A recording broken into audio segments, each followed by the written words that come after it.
ರಾಜ್ಯ ಬಿಜೆಪಿಗೆ booster dose ಅನ್ನ ಕೊಟ್ಟಿದ್ದಾರೆ ಬಿವೈ ವಿಜಯೇಂದ್ರ. ಲೋಕಸಭೆ ಗೆಲುವಿಗೆ ಹೊಸ ಟೀಮ್ ಅನ್ನ ಕಟ್ಟಿದ್ದಾರೆ ಬಿಜೆಪಿಯ ರಾಜ್ಯಾಧ್ಯಕ್ಷ ಬಿವೈ ವಿಜಯೇಂದ್ರ.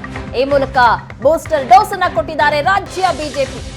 ಕಮಲ ಪಡೆಯ ಸಮತೋಲನದ ಟೀಮ್ ಅನ್ನ ಕಟ್ಟಿದ ಕೇಸರಿ ಸಾರಥಿ. ಮಾಜಿ ಶಾಸಕಿ ರೂಪಾಲಿ ನಾಯಕ್ಗೆ ರಾಜ್ಯ ಬಿಜೆಪಿ ಉಪಾಧ್ಯಕ್ಷೆ ಹುದ್ದೆಯನ್ನ ನೀಡಿದ್ದಾರೆ. ಸಮತೋಲನದ ಟೀಮ್ ಅನ್ನ ಕಟ್ಟುವಲ್ಲಿ ಸಕ್ಸಸ್ ಆಗಿದ್ದಾರೆ ವಿಜಯೇಂದ್ರ. 10 ಉಪಾಧ್ಯಕ್ಷರು, 4 ಪ್ರಧಾನ ಕಾರ್ಯದರ್ಶಿಗಳು, 10 ಕಾರ್ಯದರ್ಶಿಗಳು, 32 ಪದಾಧಿಕಾರಿಗಳ ಪಟ್ಟಿಯಲ್ಲಿ 4 ಮಹಿಳೆಯರಿಗೆ ಸ್ಥಾನವನ್ನ ನೀಡಲಾಗಿದೆ. ಲೋಕಸಭೆಯ ಗೆಲುವಿಗಾಗಿ ಈ ರೀತಿ ಹೊಸ ಟೀಮ್ ಅನ್ನ ಬಿವೈ ವಿಜಯೇಂದ್ರ ಕಟ್ಟಿಕೊಟ್ಟಿದ್ದಾರೆ. ಯಾವ ಬಣವೂ ಇಲ್ಲ, ಪಕ್ಷ ಬಲವರ್ಧನೆಗೆ ವಿಜಯೇಂದ್ರ ಪಣ ತೊಟ್ಟಿದ್ದಾರೆ. ಹೈಕಮಾಂಡ್ ಜೊತೆ ಚರ್ಚಿಸಿ ಹೊಸ ಟೀಮ್ ಅನ್ನ ಕಟ್ಟಿದ ಬಿಎಸ್ವೈ ಪುತ್ರ ಮಾಜಿ ಸಚಿವ ಸುನಿಲ್ ಕುಮಾರ್ಗೆ ಪ್ರಧಾನ ಕಾರ್ಯದರ್ಶಿ ಜವಾಬ್ದಾರಿಯನ್ನ ನೀಡಿದ್ದಾರೆ. ಕಮಲ ಪಡೆಯಲ್ಲಿ ಸಮತೋಲನವನ್ನ ಕಟ್ಟಿ ಹಾಕೋದಕ್ಕೆ ಕೇಸರಿ ಸಾರಥಿ ಹೊಸ ಟೀಮ್ ಅನ್ನ ರೆಡಿ ಮಾಡಿದ್ದಾರೆ. ಇಲ್ಲಿ ಯಾವುದೇ ಬಣ ರಾಜಕೀಯ ಇಲ್ಲ. ಪಕ್ಷವನ್ನ ಬಲವರ್ಧನೆ ಮಾಡೋದಕ್ಕೆ ಒಂದು ನಿರ್ಧಾರವನ್ನ ಈಗ ಬಿವೈ ವಿಜಯೇಂದ್ರ ಅವರು ತೆಗೆದುಕೊಂಡಿದ್ದಾರೆ. ಈ ಮೂಲಕ ರಾಜ್ಯ ಬಿಜೆಪಿಗೆ ಒಂದು ರೀತಿ ಬೂಸ್ಟರ್ ಡೋಸ್ ಸಿಕ್ಕಂತಾಗಿದೆ. 10 ಉಪಾಧ್ಯಕ್ಷರು, 4 ಪ್ರಧಾನ ಕಾರ್ಯದರ್ಶಿಗಳು, 10 ಕಾರ್ಯದರ್ಶಿಗಳು, 32 ಪದಾಧಿಕಾರಿಗಳ ಪಟ್ಟಿಯಲ್ಲಿ 4 ಮಹಿಳೆಯರಿಗೆ ಸ್ಥಾನವನ್ನ ನೀಡಲಾಗಿದೆ. ಈ ಟೀಮ್ ಈಗ ಬಿಜೆಪಿಯ ಬಲ ಪ್ರದರ್ಶನಕ್ಕೆ ಕಾರಣ ಆಗ್ತಾ ಇದೆ. ಈ ಬಗ್ಗೆ ಹೆಚ್ಚಿನ ಡೀಟೇಲ್ಸ್ ಕೊಡ್ತಾರೆ ನಮ್ಮ ಪ್ರತಿನಿಧಿ ರವಿ ಶಿವರಾಮ್, ನೇರ ಸಂಪರ್ಕದಲ್ಲಿ ಜಾಯ್ನ್ ಆಗಿದ್ದಾರೆ. ರವಿ ಶಿವರಾಮ್, ಲೋಕಸಭೆ ಗೆಲುವಿಗಾಗಿ ಹೊಸ ಟೀಮ್ ಅನ್ನ ಕಟ್ಟೋದ್ರಲ್ಲಿ ಸಕ್ಸಸ್ ಆಗಿದ್ದಾರೆ ಅಂತ ಕಾಣಿಸುತ್ತೆ. ಬಿಜೆಪಿಯ ರಾಜ್ಯಾಧ್ಯಕ್ಷರು ಯಾವ ಮಟ್ಟಿಗೆ ಪ್ಲಸ್ ಆಗತ್ತೆ ಹಾಗಾದ್ರೆ ಅಂತ?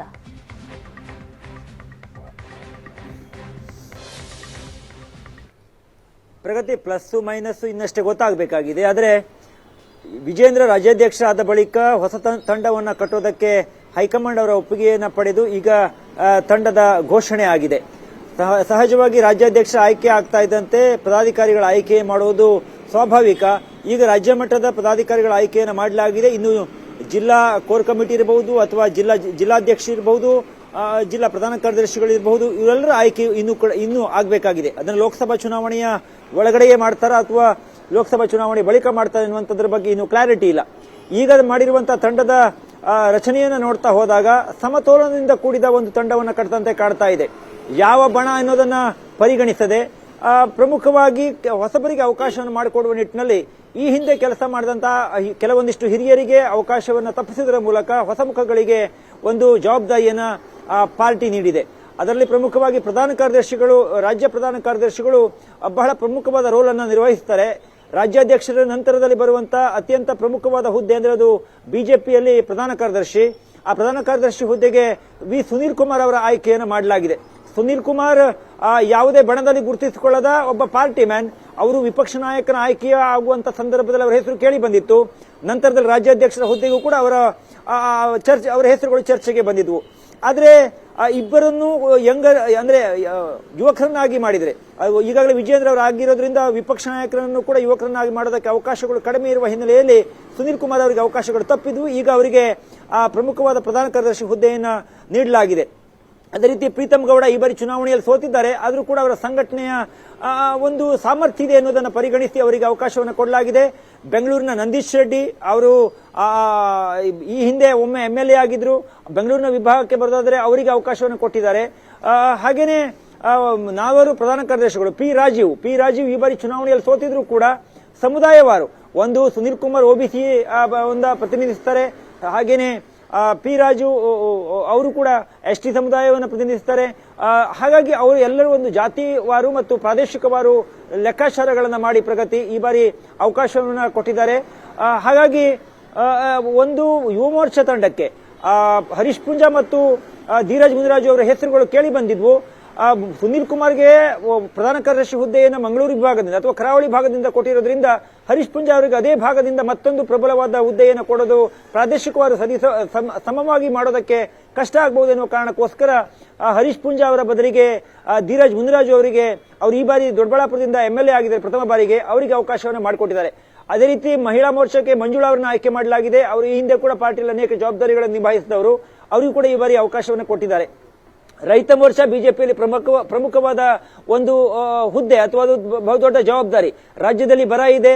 ಈ ಸಂದರ್ಭದಲ್ಲಿ ಆ ಒಂದು ರೈತ ಮೋರ್ಚಾದ ಜವಾಬ್ದಾರಿಯೂ ಕೂಡ ಹೆಚ್ಚಳವಾಗಿದೆ. ಈ ಸಂದರ್ಭದಲ್ಲಿ ಈ ಬಾರಿ ಚುನಾವಣೆಯಲ್ಲಿ ಸೋತಿರುವಂತಹ ಎಸ್ ಪಾಟೀಲ್ ನಡಹಳ್ಳಿ ಅವರಿಗೆ ಅವಕಾಶವನ್ನು ಕೊಟ್ಟಿದ್ದಾರೆ. ಅವರು ಒಂದು ಹಂತದಲ್ಲಿ ಯಡಿಯೂರಪ್ಪನವರ ಕಟ್ಟರ್ ಬೆಂಬಲಿಗರಾಗಿದ್ದಾರೆ.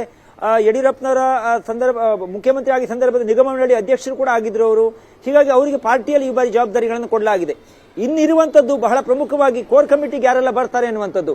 ಕೋರ್ ಕಮಿಟಿ ಪಾರ್ಟಿಯ ಪ್ರಮುಖ ನಿರ್ಧಾರಗಳನ್ನ ಕೈಗೊಳ್ಳುತ್ತೆ. ಪಾರ್ಟಿಯ ಆಗು ಹೋಗುಗಳಿರಬಹುದು, ಪಾರ್ಟಿಯಲ್ಲಿ ಮುಂದೆ ರಾಜಕೀಯವಾಗಿ ತೆಗೆದುಕೊಳ್ಬೇಕಾದ ನಿರ್ಧಾರಗಳಿರಬಹುದು, ಅದು ಟಿಕೆಟ್ ಹಂಚಿಕೆ ವಿಚಾರ ಇರಬಹುದು ಲೋಕಸಭೆಗೆ, ಈ ಎಲ್ಲ ಪ್ರಮುಖವಾದ ಜವಾಬ್ದಾರಿಗಳನ್ನು ನಿರ್ವಹಿಸೋದು ಕೋರ್ ಕಮಿಟಿ. ಕೋರ್ ಕಮಿಟಿ ಅಂತಿಮವಾಗಿ ತೀರ್ಮಾನವನ್ನು ಮಾಡಿ ಹೈಕಮಾಂಡ್ ಕಳಿಸಬೇಕಾಗುತ್ತೆ. ಹಾಗಾಗಿ ಕೋರ್ ಕಮಿಟಿಯಲ್ಲಿ ಯಾರ್ಯಾರ ಹೊಸ ಮುಖಗಳಿಗೆ ಅವಕಾಶವನ್ನು ಕೊಡ್ತಾರೆ, ಅಲ್ಲಿಯೂ ಕೂಡ ಯುವಕರು ಹೊಸಬರಿಗೆ ಅವಕಾಶವನ್ನು ಕೊಟ್ಟು ಒಂದು ಸದೃಢವಾದ ಟೀಮ್ ಅನ್ನು ಕಟ್ತಾರೆ ಅನ್ನುವಂತ ಕುತೂಹಲ ಇದೆ. ಈಗ ಮಾಡಿರುವ ಹೊಸ ಪದಾಧಿಕಾರಿಗಳ ತಂಡವನ್ನು ನೋಡ್ತಾ ಹೋದಾಗ ಯಾವುದೇ ಬಣ ಹೇಳೋದನ್ನ ಗುರುತಿಸದೆ ಒಂದು ಪಾರ್ಟಿಯಲ್ಲಿ ಕೆಲಸ ಮಾಡುವಂತ ಹೊಸಬರಿಗೆ ಅವಕಾಶವನ್ನು ಕೊಟ್ಟಿದ್ದು ಬಿಜೆಪಿಯಲ್ಲಿ ಯಾವುದೇ ಗೊಂದಲಕ್ಕೆ ಈ ಒಂದು ಪಟ್ಟಿ ಎಡೆ ಮಾಡಿಕೊಡಲ್ಲ ಅಂತ ಸ್ವಾಭಾವಿಕ ಕಾಣ್ತಾ ಇದೆ. ಥ್ಯಾಂಕ್ ಯು ರವಿ ಶಿವರಾಮ್ ನಿಮ್ಮೆಲ್ಲ ಮಾಹಿತಿಗಾಗಿ.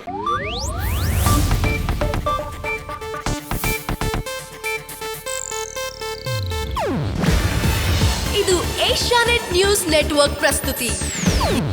ನೀವು ನೋಡ್ತಿದ್ದೀರಾ ಏಷ್ಯಾನೆಟ್ ಸುವರ್ಣ ನ್ಯೂಸ್.